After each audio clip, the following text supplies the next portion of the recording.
This is the NewBeeDrone Savage Bee, and at the moment is one of my favorite quads. This particular version is the 2S version, so it's got 8000 kV 1202 motors on there, and you've probably seen on my channel before, I've done a lot of 3D printed quads also using this Bee-Brain brushless and a very similar setup. I really like the 2S 8000 kV setup. Previously I've used 2.5 props, these are 3-inch props, and it's great. It's a good balance. If you want the ultimate quiet park flyer, there's a 1S version of this which has 11,000 kV and is even, lighter and apparently barely audible.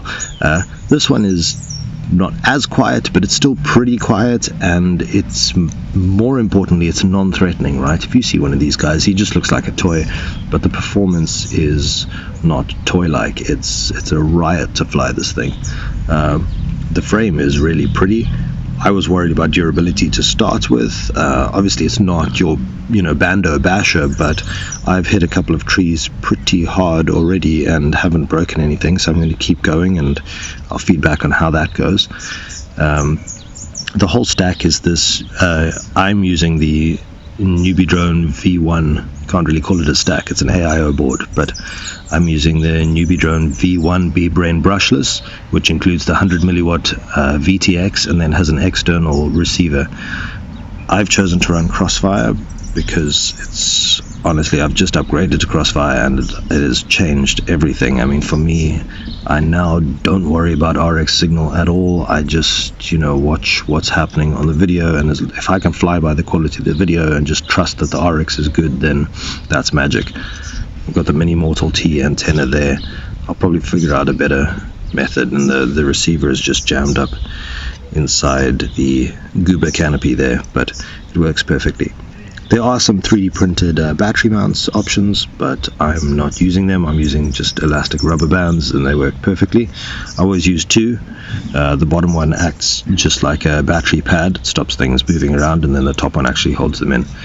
I didn't have space for the cap on the board because I was shoving the receiver in there, so I've put the cap up here. And that's pretty much it. I'm just going to mess around in the park a bit and I'll share the footage. I'm running these GNB 520 milliamp 2S batteries. It's probably a little heavier than a lot of folk are running, but I like a bit of weight for freestyle, so that's all good, and it's plenty of fly time.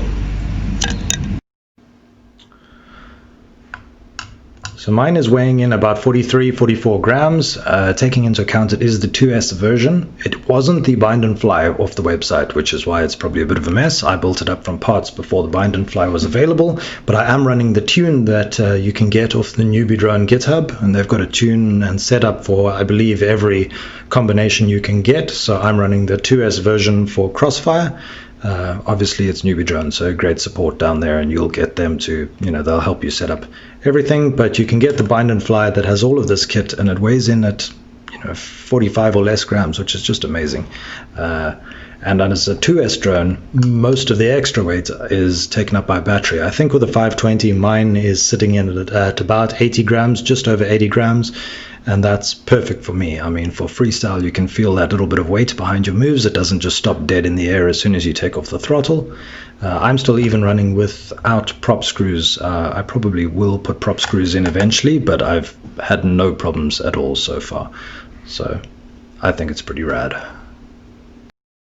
For me, it's always important when you're choosing a quad to say, what's your use case? What do you want to do with it? And for me, finding a spot to rip around early in the morning,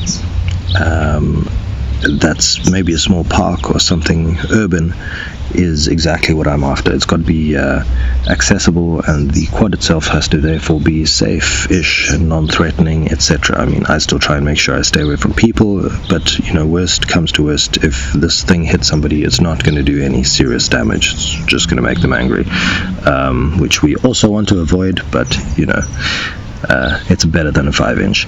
And honestly, most people I've met so far flying things like these and whoops, etc., are just interested. They just want to see what's what. And if you can bring a monitor along so that they can have a ride along, then all the better. Why not get as much goodwill for our hobby as possible? So this sort of thing is just absolutely perfect for that. It's exciting to watch. It makes a cool little noise and rips around, but it's not scary. Honestly, it's a winner. I'm very happy with this.